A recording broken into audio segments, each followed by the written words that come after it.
Bonjour à tous et à toutes. D'abord, merci d'être présente aujourd'hui pour ce webinaire. Alors, pour les personnes qui n'ont potentiellement pas suivi l'entièreté de la démarche, on souhaite simplement noter que c'est des webinaires qui sont offerts grâce à notre démarche Alliés pour la biodiversité nordique qui a été financée par la part de la Société du Plan Nord. Euh, Notez que le webinaire d'aujourd'hui va être enregistré et que le webinaire précédent de la semaine dernière l'a aussi été. Donc, si jamais il y a certains webinaires que vous souhaitiez suivre, que vous n'aviez pas la disponibilité, ça va être mis en ligne sous peu. Donc, n'hésitez pas à aller les consulter a posteriori. Aujourd'hui, on a la chance de pouvoir recevoir Sarah Arfaoui, qui est chargée de projet en restauration pour Canard Limité Canada, et Sarah Émilie Hébert-Marcoux, qui est directrice générale du comité ZIP de la Côte-Nord du Golfe.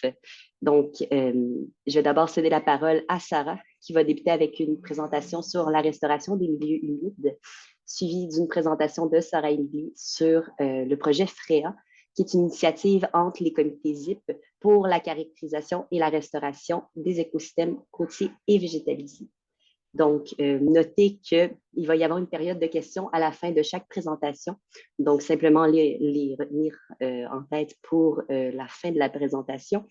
Si jamais il y a quoi que ce soit, vous pouvez les partager dans le chat et je vais m'assurer de pouvoir les transmettre aux animatrices qui sont là présentement aujourd'hui.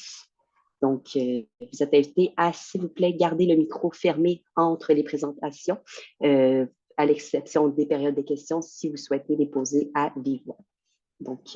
Merci à tous et bon webinaire.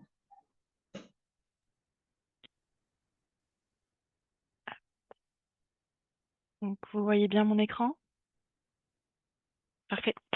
Bonjour à tous. Comme Chani l'a dit, je suis Sarah Arpaoui, chargée de projet en restauration chez Canard Illimité Canada. Et puis, je vais vous faire une présentation sur la restauration des milieux humides aujourd'hui.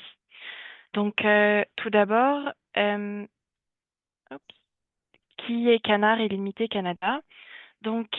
Canard Illimité est un organisme qui a Sarah, été... Oh, excuse-moi, en fait, je vois pas ton écran en ce moment. Je sais pas si je suis la oh, seule. pardon. Hop, Moi non plus, je ne le vois pas, je confirme. désolée. Est-ce que c'est mieux? Oui, merci. Donc, je vais juste revenir rapidement. Mais bon, vous n'avez pas raté grand-chose. Euh, c'est ça, je disais que Canard Illimité est un organisme qui a été fondé en 1937, d'abord aux États-Unis, après qu'un groupe de chasseurs ait remarqué le déclin des populations de sauvagines et voulait prendre action pour remédier à la situation. Et par la suite, une organisation sœur a été fondée en 1938 au Canada. Canard Illimité est une OBNL qui est composée d'une équipe multidisciplinaire de biologistes, aménagistes du territoire, agronomes forestiers et géomaticiens, entre autres, et dont la mission, comme vous pouvez le voir à l'écran, est de conserver les milieux humides et les habitats qui s'y rattachent au bénéfice de la sauvagine nord-américaine et fait la promotion d'un environnement sain pour la faune et les êtres humains. Canard Illimité a été divisé. Une antenne a été ouverte au Québec en 1976. Et donc au Québec, c'est près de 50 employés, plus de 350 projets d'habitat sous notre responsabilité et plus de 40 000 hectares conservés. Et Canard Illimité est également partenaire de 6 projets de recherche au Québec. Je vais vous parler plus en lien avec le webinaire d'aujourd'hui, d'abord des bénéfices liés aux solutions basées sur la nature par rapport à notre mission. Comme je l'ai dit, la mission de Canard Illimité, c'est de conserver et de restaurer les milieux humides.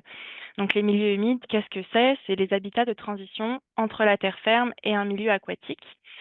Notre expertise, elle est plus particulièrement basée sur les marais.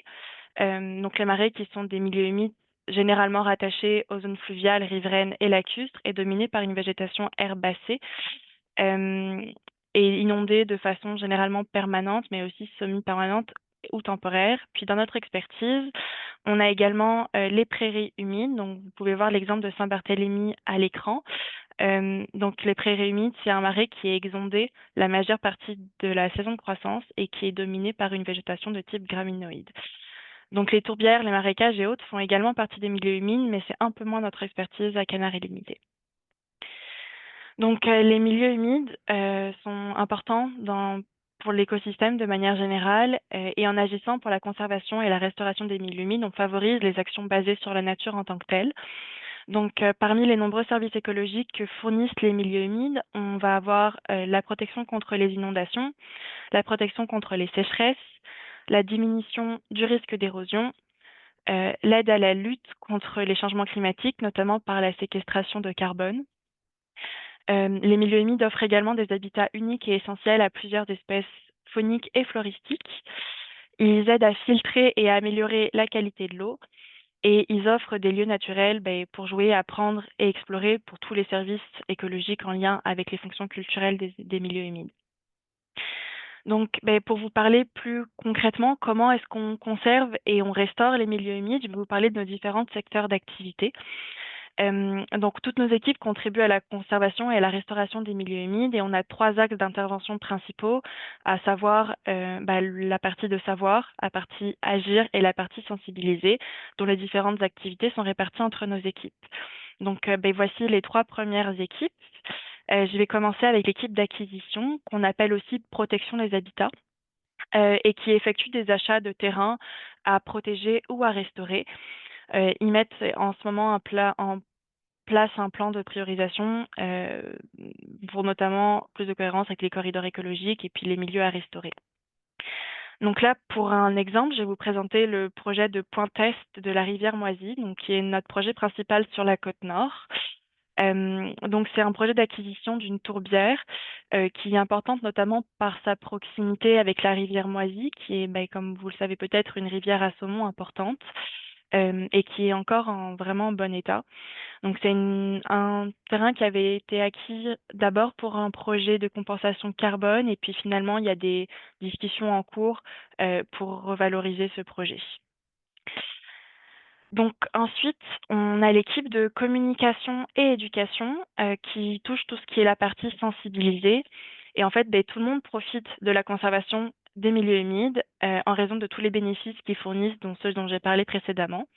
Et donc Canard tente de les faire valoir, notamment aux décideurs, pour qu'ils adoptent des politiques publiques qui soutiendraient efficacement la conservation des milieux humides. Donc notre équipe de communication et d'éducation font faire de la sensibilisation avec le public, par exemple avec les écoles, pour intégrer la sensibilisation au projet.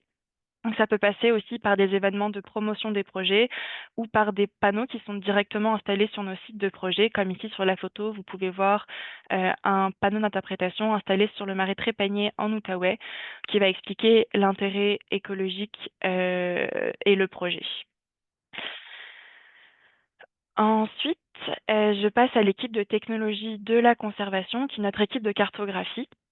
Et là, on est plus dans le volet savoir, parce que il est nécessaire de savoir où sont les milieux humides pour pouvoir les conserver, donc faire une bonne planification territoriale et favoriser la conservation par la suite. Donc, grâce à leur travail, on est capable de renseigner notamment non seulement la localisation des milieux humides, leur état, etc. Puis cette équipe vient en soutien à toutes les autres équipes et la courroie de transmission pour les autres volets, donc agir et sensibiliser. Elle est également soutenue et complétée par un institut de recherche sur les milieux humides sur le volet savoir à l'échelle nationale donc du Canada.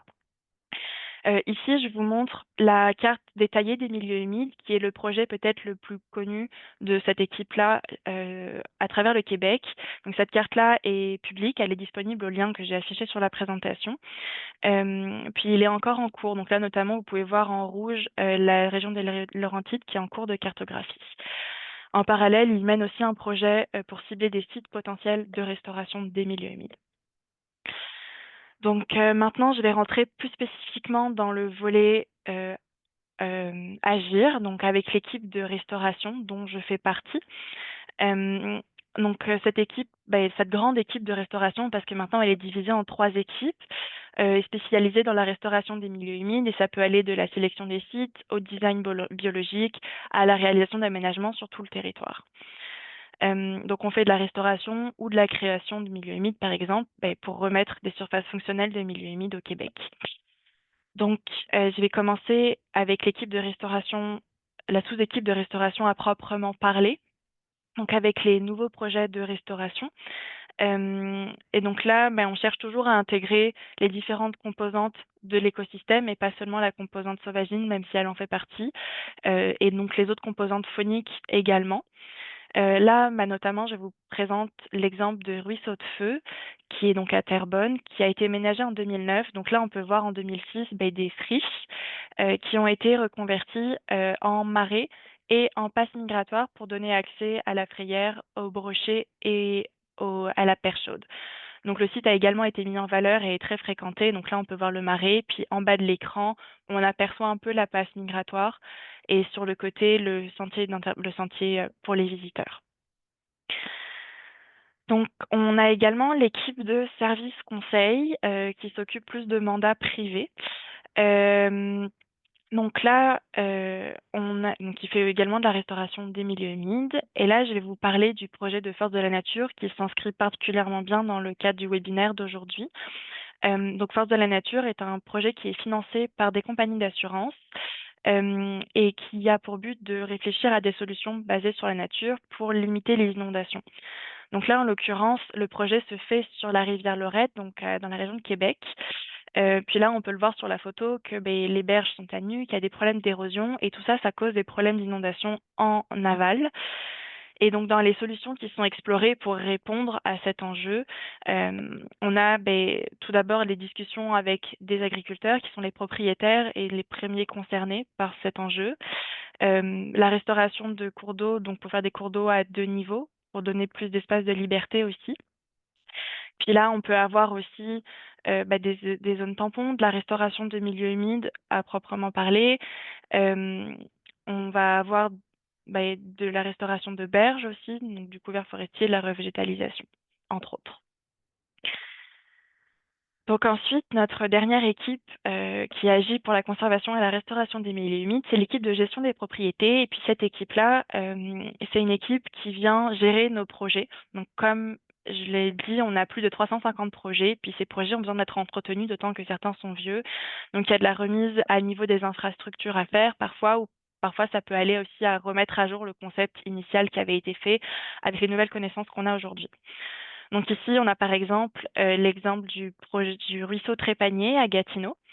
Donc on voit sur l'image la ligne d'arbre qui est la ligne de référence que l'eau n'est plus retenue, en tout cas pas comme c'est souhaité. Puis à la suite de la remise à niveau des infrastructures pour retenir l'eau, on voit sur la photo de 2022 donc la même ligne d'arbre au milieu qu'on voit sur la première photo. Et cette fois-ci, l'eau est présente, l'eau est retenue. Donc ça peut être ce genre de travaux. Puis maintenant, je vais passer à la partie de comment est-ce que vous pouvez participer, comment est-ce que vous pouvez agir. Et pour ça, on a mis en place depuis quelques mois le projet de mobilisation pour la restauration des milieux humides au Québec. Donc, c'est un projet qui est fait en partenariat avec le ministère de l'Environnement. Et puis, ça part du constat qu'il y a un manque d'expertise au Québec sur la restauration des milieux humides, alors que Canard, justement, a acquis de l'expérience et de l'expertise. Puis, ce projet vise à partager cette expertise pour favoriser la restauration des milieux humides au Québec. Donc, l'objectif du projet, c'est de mobiliser les professionnels et les citoyens afin d'augmenter le nombre de projets de restauration des milieux humides au Québec. Et puis pour ça, on a plusieurs activités qui sont réparties en 5 volets que je vais vous présenter maintenant. Donc, les 2 premiers volets, qui sont des volets qui touchent avant tout les professionnels, donc et vous, a priori. Et puis là, ça va concerner surtout le partage des connaissances de Canard. Donc, le premier volet a pour but la production d'une carte narrative qui va notamment retracer les différentes étapes d'un projet de restauration avec des exemples de réussite comme d'échecs et des conseils basés sur notre expérience. Donc, pour mettre en place cette carte narrative qui devrait arriver à l'hiver, donc l'hiver prochain, on a fait des revues de littérature, donc à l'interne et à l'externe. Puis on a interviewé nos propres chargés de projet en fait pour retracer un peu nos expertises et nos savoirs, est-ce qu'on peut valoriser et comment on peut le valoriser. Donc on a ciblé des thèmes prioritaires tant par rapport aux besoins qui ont été exprimés à l'externe que ce que nous on est capable de transmettre à l'interne. Tout ça dans le but de donner comme une référence pour des projets, des exemples de projets qui seraient accessibles à tous.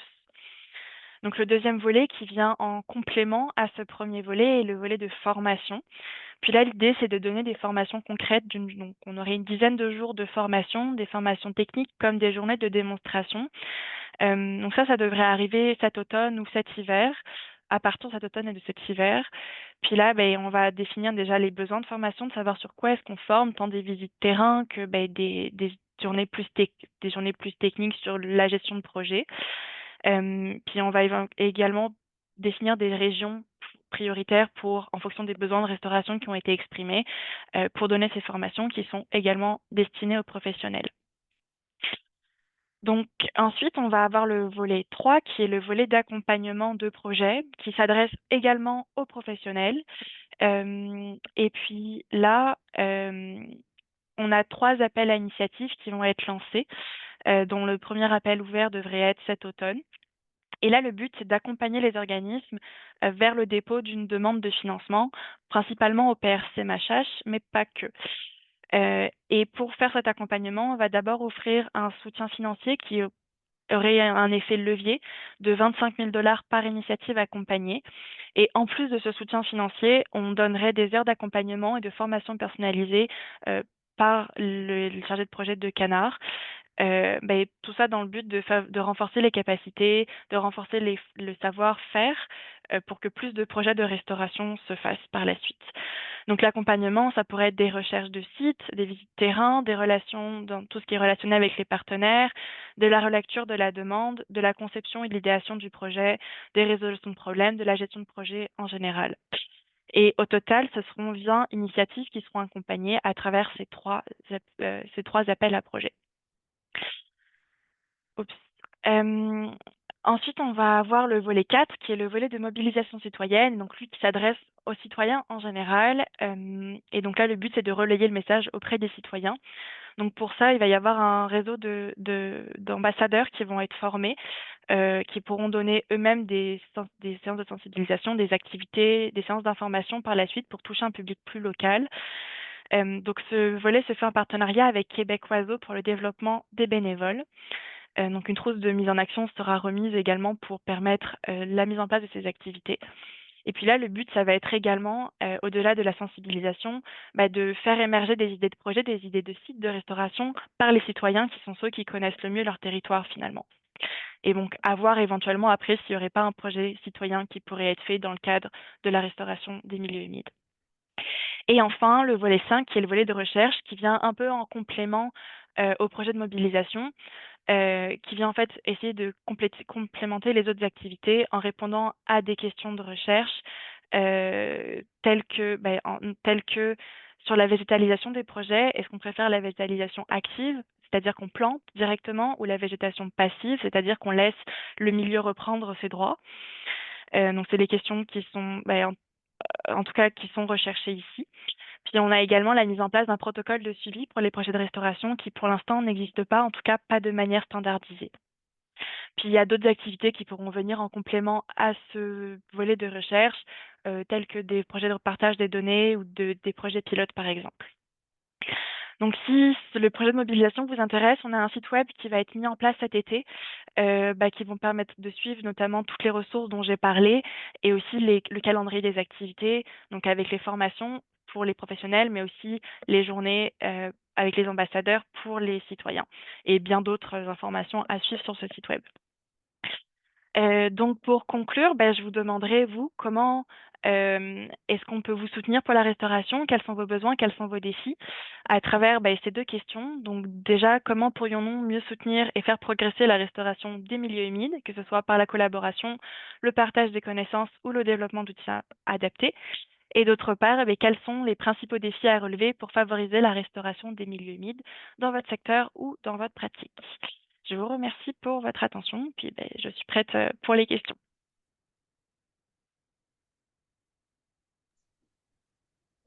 Merci, Sarah.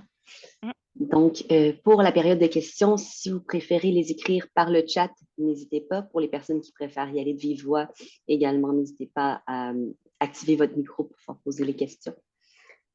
Et pour les personnes qui sont intéressées à répondre aux questions de Sarah, vous pouvez le faire via le chat et on va pouvoir lui transférer a posteriori les réponses que vous aurez données. Merci. Donc, je vois la première question. Parlons-nous seulement de projets de restauration des milieux humides ou de possibilités de création? C'est clair que le terme de restauration, il est pas super bien défini. En tout cas, il y a plusieurs définitions possibles, il est encore débattu. Mais là, en tout cas, dans le cadre du projet de mobilisation, on parle de restauration et aussi de création selon les projets, selon les possibilités. Donc, c'est tout à fait une possibilité. L'expertise de Canard peut aller sur les deux aussi.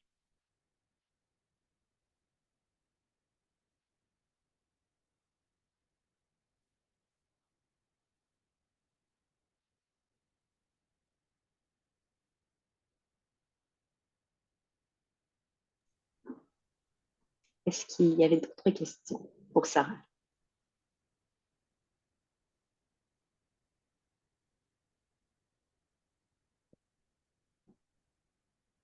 J'en conclus que la présentation était très claire. Donc, s'il y a quoi que ce soit, que vous avez des questions a posteriori qui vous viennent pour Sarah, n'hésitez pas à les poser dans le chat. Elle sera en mesure d'y répondre entre-temps. Et je laisserai donc la parole à Sarah Émilie pour la suite. Oui, alors bonjour tout le monde. Je vais m'installer dans ma présentation, tout partager correctement.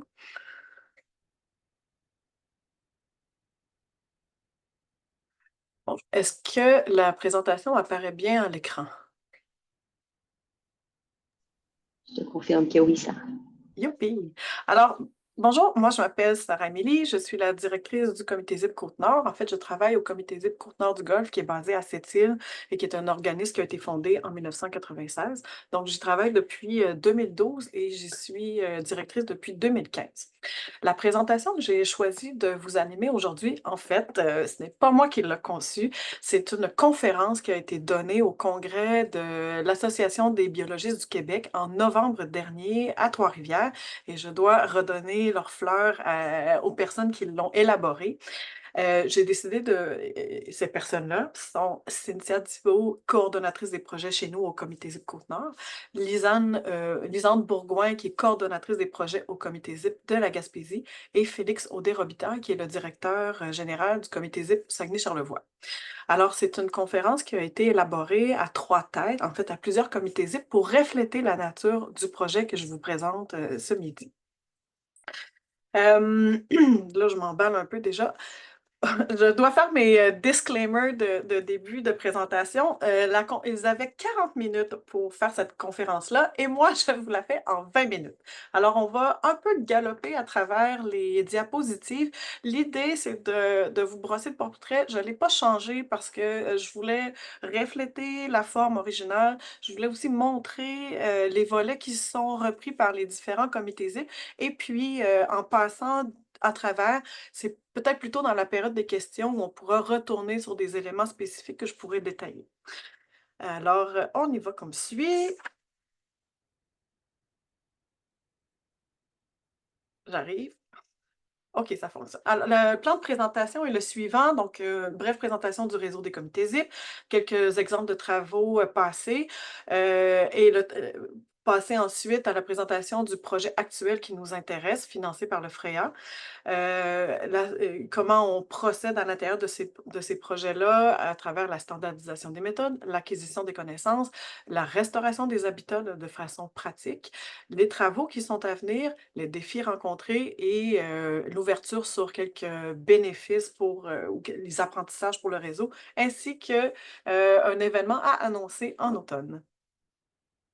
Le réseau des comités ZIP, c'est un réseau qui s'est installé, qui s'est mis sous pied à travers, durant les années 90, puis les derniers comités ZIP ont vu le jour à peu près en 2000. Donc, c'est un réseau qui a quand même plus de 20 ans, même dans certains cas, plusieurs organismes vont atteindre leur 30e anniversaire bientôt. Alors, c'est un réseau qui est né du plan d'action Saint-Laurent, une entente Canada-Québec sur les questions qui touchent l'écosystème Saint-Laurent. Le réseau, il est chapeauté par l'organisme Stratégie Saint-Laurent basé à Québec et nous travaillons sur 12 zones d'intervention prioritaires. Dans le Québec maritime, c'est-à-dire à partir de l'estuaire puis dans la zone maritime, il y a 6 comités ZIP qui œuvrent sur le territoire. Les comités ZIP Saguenay-Charlevoix, Rive-Nord, Saguenay-Charlevoix est basé à Baie-Saint-Paul et aussi à Saguenay. Ils ont 2 points de service. Comité ZIP de la Rive-Nord de l'estuaire a son siège social à Bécomo. Comité ZIP du sud de l'estuaire a son siège social à Rimouski. Nous, Comité ZIP Côte-Nord-du-Golfe, sommes basés à Sept-Îles. Le Comité ZIP de la Gaspésie, qui ont aussi un point de service à Maria, puis à Sainte-Anne-des-Monts, sont aussi éclatés, agissent sur différentes portions de leur territoire.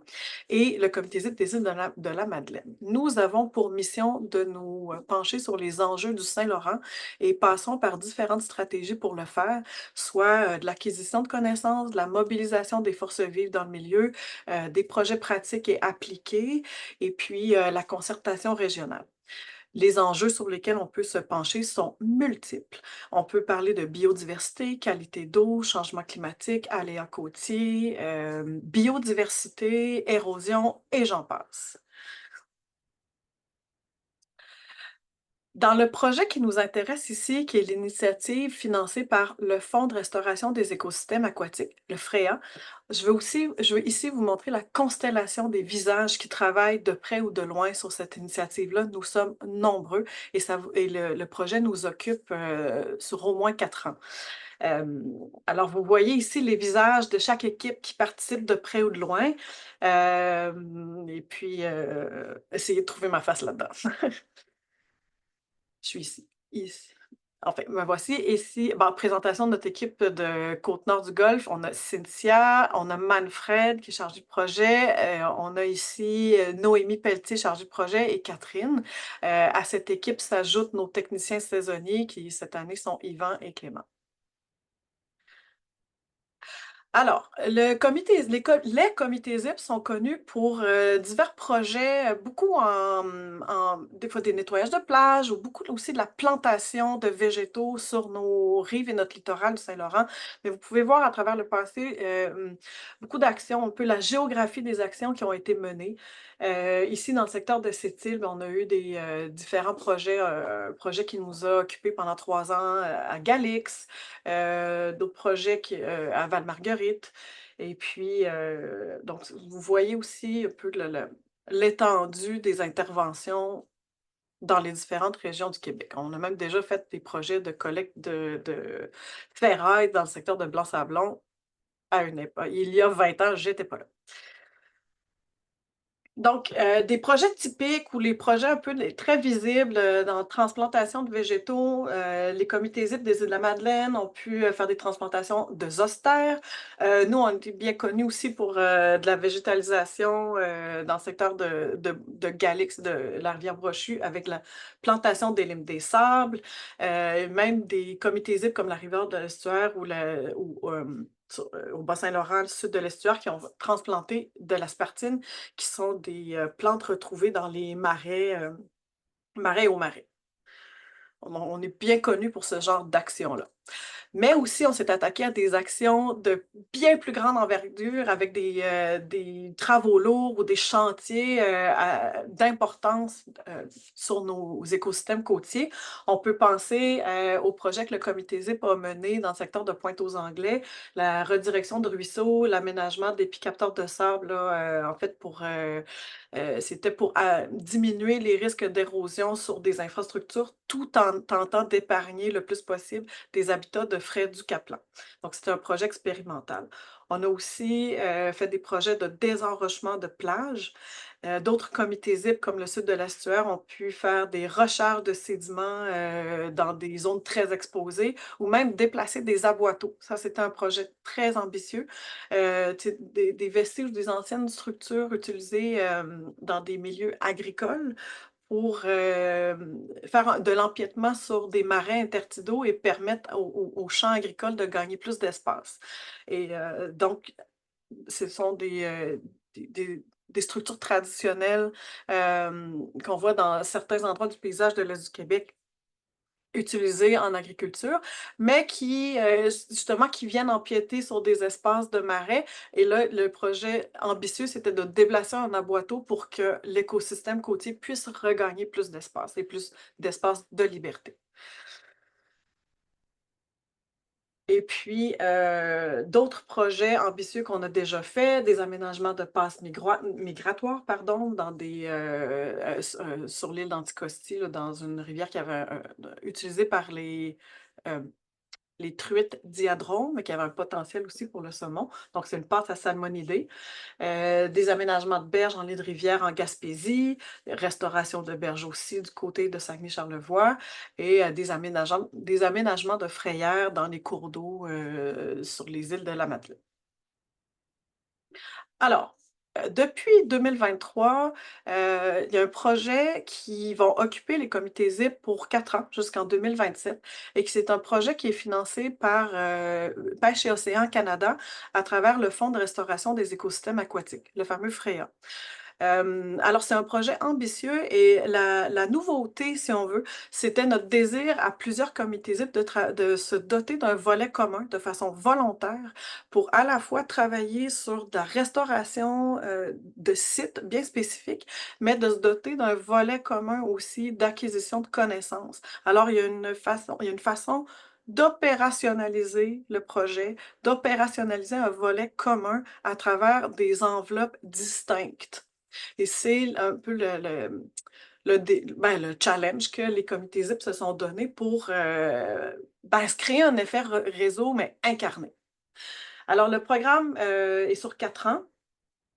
Il y a 7 bénéficiaires, c'est un programme pan-canadien, mais il y a 7 bénéficiaires au Québec, puis 4 de ces 7-là sont des comités ZIP en milieu marin, donc Côte-Nord du Golfe, Gaspésie, Saguenay-Charlevoix, sud de l'estuaire. Si je caricature, là, ou si j'hyper simplifie, il y a un peu 3 volets à nos projets respectifs. Le volet de caractérisation, d'acquisition de connaissances, qui est notre volet scientifique commun. Le volet de restauration in situ là, qui doit être spécifique d'un endroit à l'autre. Et ensuite, un volet de transmission à la communauté à travers un événement public, puis qui permet de partager les expériences aussi dans le domaine de la restauration côtière. Bon, j'ai parlé de Zoster, mais qu'est-ce que c'est? Alors, le projet FREA s'intéresse aux écosystèmes aquatiques et nous plus spécifiquement aux écosystèmes côtiers végétalisés. Ici, on va parler de 2 types principaux d'écosystèmes côtiers végétalisés. Nos herbiers zoster, qui sont des champs de graminées sous-marins. C'est une plante submergée et non une algue. Les zostères, c'est une plante, c'est un grand ruban vert et elle a des racines, va s'enfouir dans des zones de sédiments plutôt fins. Et puis, si la zostère était absente de ce milieu-là, souvent, c'est plutôt un milieu dénudé qu'on retrouverait. Alors, c'est une espèce structurante pour nos habitats marins côtiers. Elle a un rôle clé, essentiel, parce qu'elle fournit des services écosystémiques, mais elle aussi ralentit la force des vagues, stabilise les sédiments, offre un habitat clé. On va l'appeler aussi une pouponnière. C'est là où beaucoup d'espèces de poissons vont aller pondre et les juvéniles vont croître. Fournit de la nourriture aussi directement. Il y a des oiseaux de sauvagine, notamment des bernaches, bernaches cravants, qui vont se nourrir directement, brouter la plante. Et d'autres animaux qui vont plutôt aller chasser leur proie dans ces herbiers-là. Donc, on va l'appeler garde-manger en plus de pouponnière.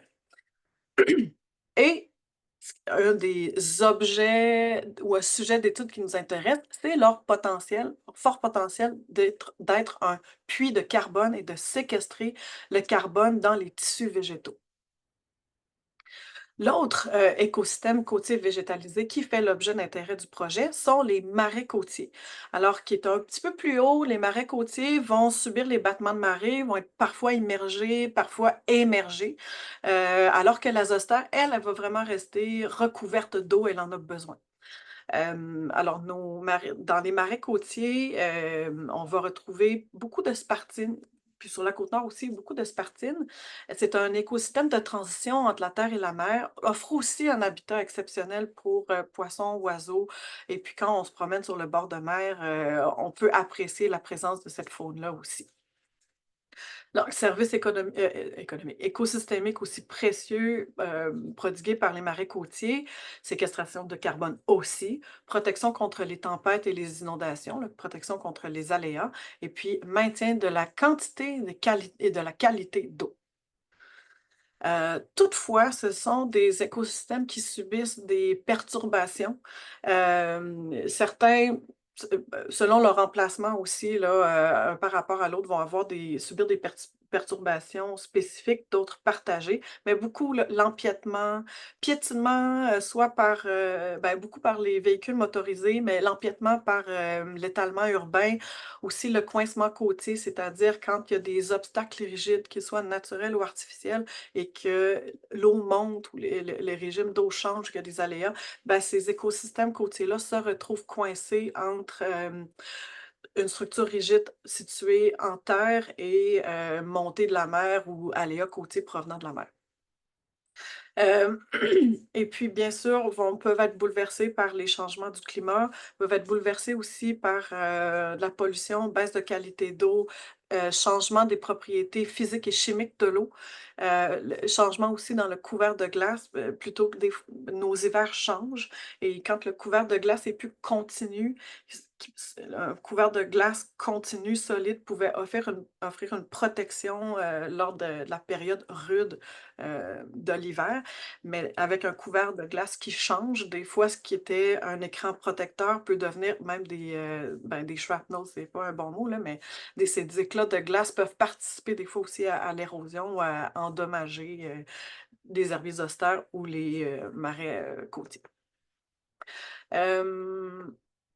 Donc, c'est pour ça que les comités ZIP et même le milieu de la science s'intéressent à ces habitats-là pour toutes les propriétés positives, tous les services écologiques, mais aussi les dangers ou stress auxquels ils font face.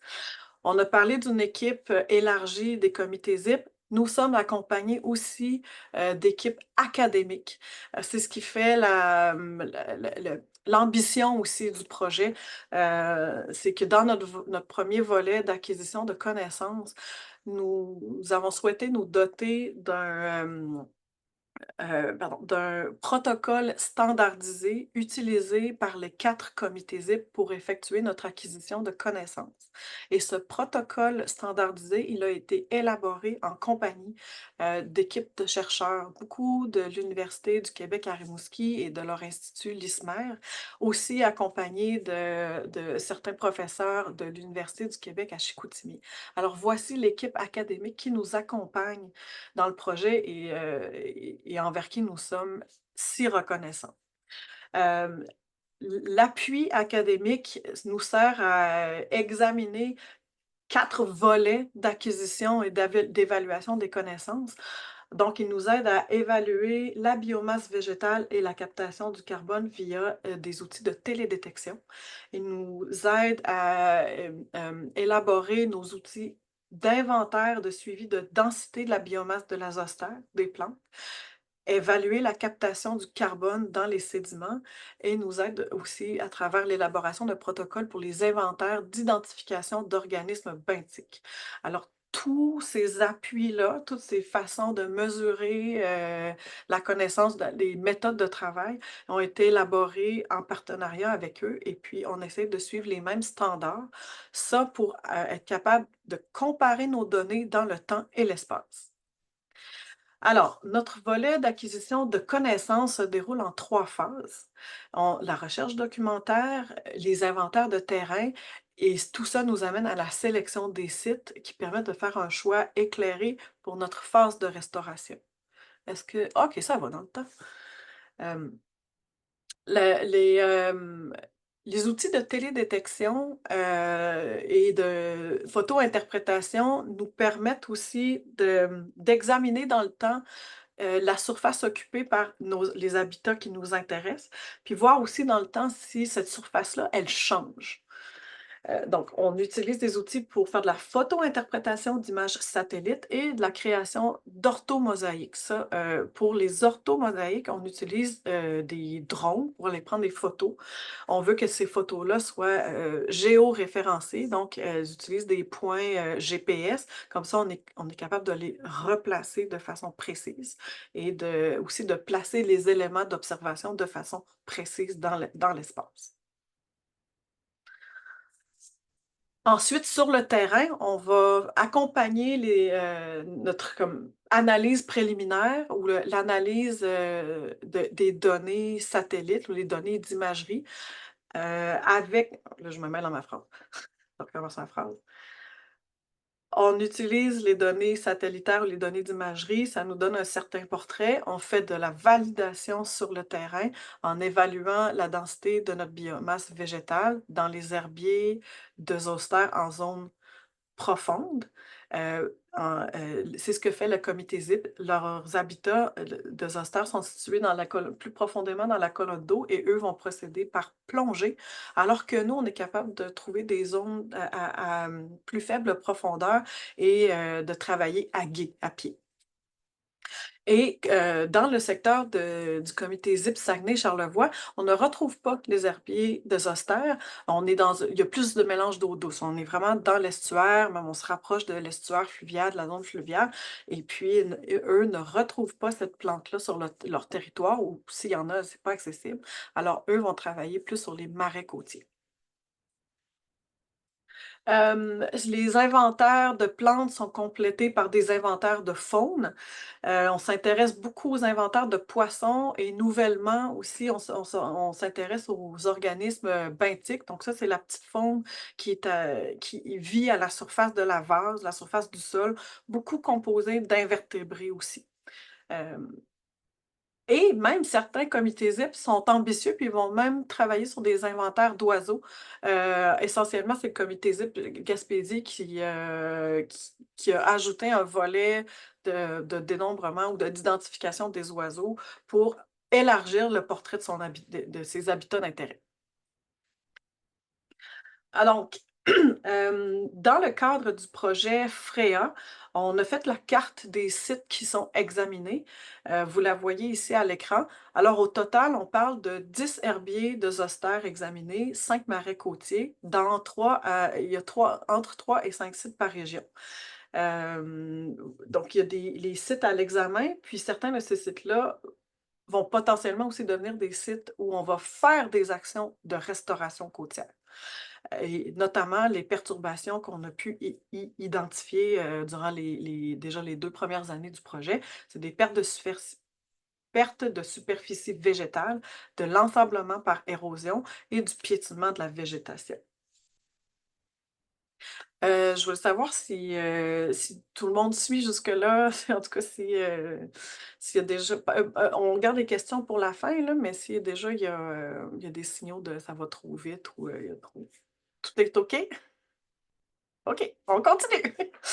Alors, la phase pratique, disons appliquée, là où on voit plus des effets sur le territoire, là, comment restaurer nos habitats aquatiques? C'est le crunchy. Différentes méthodes peuvent être utilisées. Puis quand on parle de restauration, souvent, nous, c'est aussi à la mesure de nos capacités. On va beaucoup prioriser la végétalisation, soit par plantation de plants individuels ou les techniques par motte, les collectes manuelles ou la transplantation, l'ensemencement par graines. Voici des exemples de techniques de végétalisation qu'on peut utiliser. Puis, un peu, c'est les déterminants du milieu qui vont nous aider à choisir quelle technique on va employer ou pas. Voici des exemples de techniques de végétalisation en images. On peut utiliser des stabilisateurs, des cordes émailles pour fixer dans le milieu sous-marin. Certains ont utilisé des ancrages en PVC en plastique pour stabiliser le transplant. On peut utiliser des structures tridimensionnelles biodégradables pour fixer nos plantes. les cordes ou les dispersions par graines dans des sacs, où on peut enfouir aussi des graines dans des sacs biodégradables. Vous voyez, si on est en milieu émergé ou en milieu sous-marin, il faut adapter sa technique. Nous n'avons pas encore, nous personnellement au comité ZIP Côte-Nord, nous n'avons pas utilisé ces techniques-là spécifiquement, mais on s'inspire ou on communique avec nos voisins, nos collègues des autres comités ZIP lorsque eux ont pu employer ces techniques-là et on apprend d'eux. Vous avez des exemples ici dans l'herbier au comité ZIP du sud de l'estuaire, au Bas-Saint-Laurent. Voici des techniques qu'ils ont utilisées à la baie de Métis, à la Pointe-au-Père ou à Notre-Dame-des-Neiges. Ils ont pu faire des cultures de zostères en bassin et puis utiliser de la transplantation directe, des ancrages métalliques ou des tuyaux de PVC. Et puis, une technique qui a bien fonctionné, et puis c'est celle que nous, on va employer, c'est la transplantation par motte. Parce que si on fait de la croissance en bassin, on cultive ces plantes zostères pour aller les transplanter. Oui, en effet, on crée, si on veut, on crée des nouvelles plantes, sauf que ce sont des étapes assez coûteuses qui prennent beaucoup d'espace, d'énergie, puis il faut quand même faire du contrôle de laboratoire là, pour savoir si nos petits plants vont survivre à l'ensemencement ou la croissance en laboratoire. Puis après ça, il faut qu'ils survivent en milieu naturel. Alors, ça pose beaucoup de défis. Puis, d'après leur expérience, on s'est dit, peut-être que c'est trop techniquement compliqué pour notre capacité de faire sur la Côte-Nord. Donc, on va plutôt opter vers une transplantation parce qu'on sait que les plants, ils vivent dans le milieu naturel, capables de subir les conditions du milieu naturel. Donc, ce qu'on veut, c'est les changer de place, si on veut.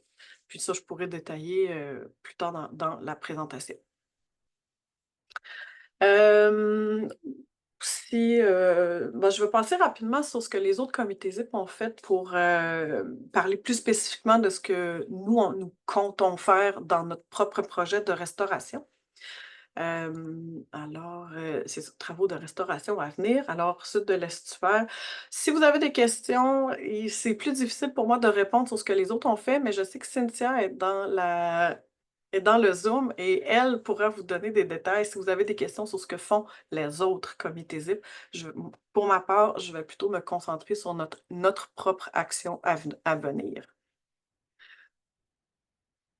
OK.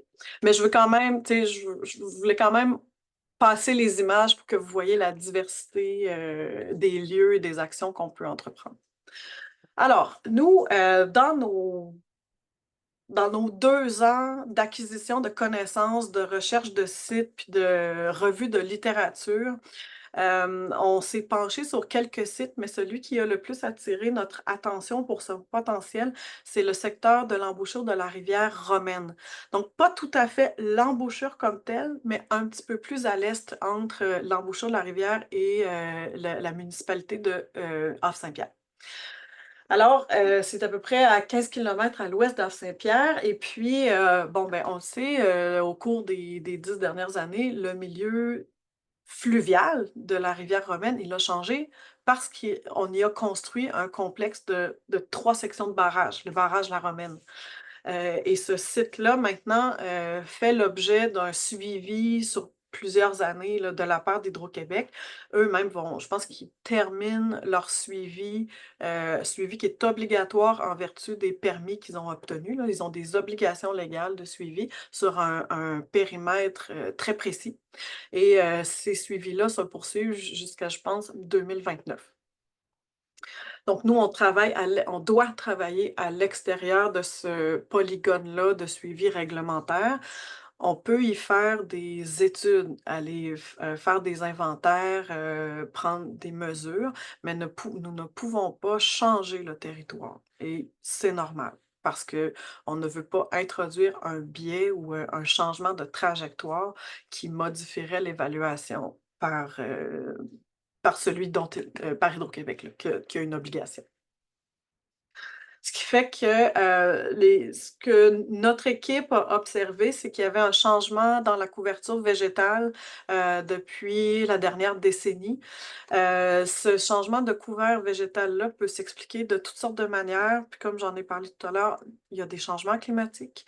Les hivers changent aussi, les propriétés de l'eau changent avec les changements climatiques, c'est-à-dire des fois, dans certains cas, on peut observer de l'acidification. Je ne sais pas si c'est exactement le cas ici, mais on sait que les milieux marins et côtiers sont en changement.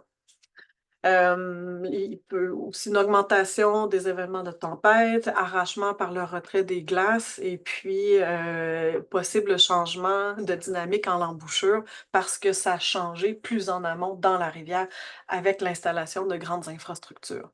Donc, le constat qu'on en fait, c'est il y a un mélange de raisons, il y a un mélange d'effets cumulatifs, puis un des effets, c'est une diminution du couvert végétal de notre zostère qui est un habitat précieux comme on l'a vu précédemment.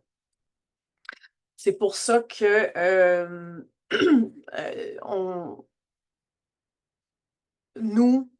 notre position, c'est qu'on souhaite faire une intervention pour regagner de la superficie végétalisée, ou du moins faire un point de départ pour une recolonisation naturelle. Pour un peu, on ne peut pas compenser la diminution observée. On veut donner un coup de pouce, par contre, pour que la patch naturelle elle puisse s'élargir d'elle-même, mais avec un nouvel épicentre, si on veut. Donc, vous voyez ici sur l'écran, ça c'est la zone de suivi. Et nous, on souhaite travailler encore plus à l'est, à plus d'1 kilomètre à l'est. Et c'est l'option qu'on a choisie pour donner un coup de pouce à l'habitat de zoster, c'est de faire une transplantation de plants naturels, prélevés dans un autre site des bancs de donneurs et l'amener dans une zone de transplantation qui deviendrait un banc receveur. Pour procéder à cette transplantation-là, il y a bien sûr des vérifications à faire. Est-ce que le milieu est propice? Les conditions ambiantes sont propices. Donc, il a fallu prendre des mesures sur les propriétés de l'eau aussi pour savoir si les conditions étaient comparables entre la zone donneuse et la zone receveuse. Et les techniques qu'on va utiliser, en plus de la transplantation, c'est qu'il y aura de l'ensemencement par graines aussi. Comité ZIP, Chagny, Charlevoix, je vais repasser aussi rapidement sur ces sections-là. OK. Et puis, j'arrive dans le dernier droit de la présentation. OK, 2 minutes. Défis rencontrés d'un projet d'une aussi grande envergure. Vous voyez, c'est des projets qui ont beaucoup de volets, qui sont ambitieux, mais 4 ans, c'est court.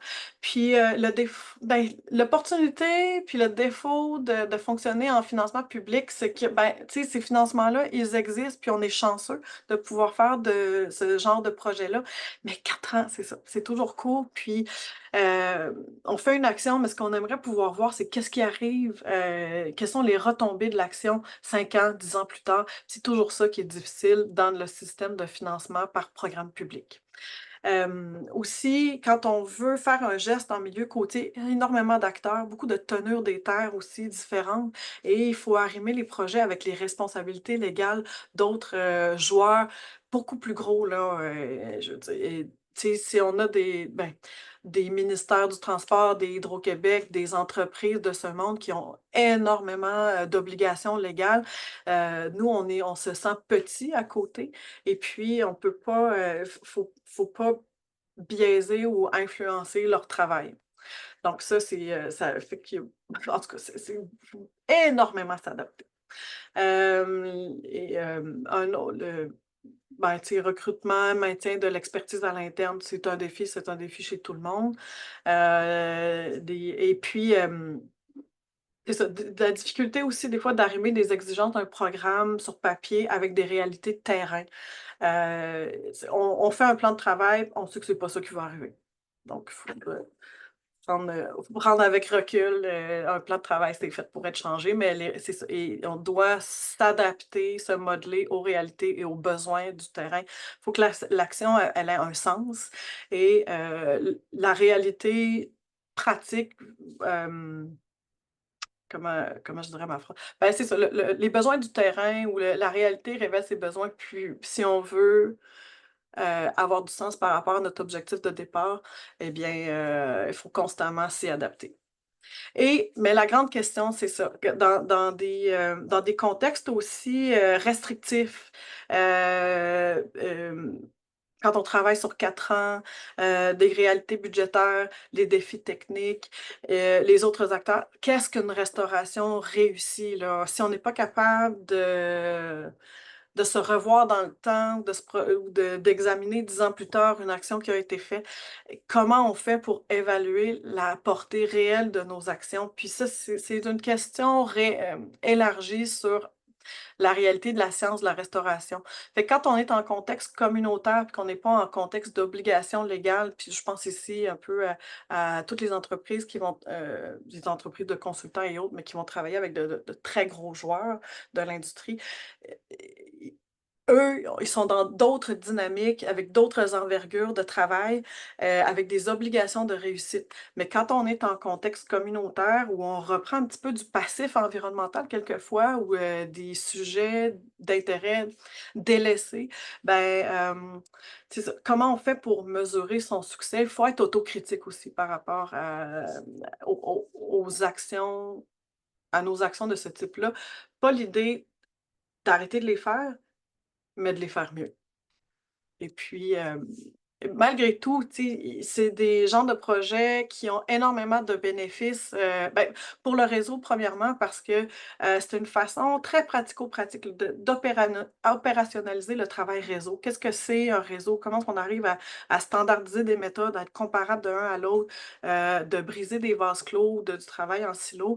Puis, c'est un exercice intentionnel dans lequel il faut s'engager. Parce qu'il y a un bénéfice à long terme de création du savoir, d'archivage du savoir, d'amélioration continue. Alors, c'est un peu la réflexion qu'on a dans notre démarche. Et puis, tout ça, ben, on veut pouvoir vous le présenter ou en présenter en partie dans un événement qui aura lieu, il me semble que les dates choisies, c'est fin octobre, début novembre. L'événement aura lieu à Bécomo. Et puis, justement, sur les questions de c'est quoi l'implication communautaire, le travail à multipartie, le travail multidisciplinaire, puis l'apprentissage aussi à travers nos expériences, ben, c'est des thèmes qu'on veut explorer à travers ce forum-là. J'ai pris plus que 20 minutes, pardon. Merci, Sarah Amélie. On va peut-être laisser, c'est ça, le temps aux gens, s'il y a des gens qui veulent intervenir et poser des questions, c'est le moment. Puis, donc, il y avait une question. Pour expliquer les changements observés, est-ce que l'accumulation des sédiments derrière les barrages situés sur la rivière Romaine est un facteur ou impact possible envisagé ou étudié? S'agit-il des barrages au fil de l'eau ou avec réservoir? Et ça, c'est des questions que nous, on ne peut pas examiner, là, parce que là, ça veut dire aller sur des sites ben, auxquels on n'a pas accès, en fait. Ça ne faisait pas partie des composantes du projet. La question est bonne, mais c'est un énorme chantier. Et puis, ben, là-dessus, la seule chose que je pourrais faire, c'est diriger vers les études que fait elle-même Hydro-Québec, qui sont publiques. Ils ont quand même de très bons programmes d'études multisujets, et les rapports sont accessibles. Mais nous, on n'est pas allé en arrière des barrages, on n'est pas allé en amont des barrages. Ils sont trop loin, ils ne sont pas forcément accessibles à notre échelle. Alors, je ne saurais pas répondre à la question au-delà de ça. Ben, désolée. Merci pour la réponse. Est-ce qu'il y avait d'autres personnes qui voudraient intervenir? Sinon, je vous ferai parvenir un petit sondage à remplir, là, 2 petites questions, c'est très rapide.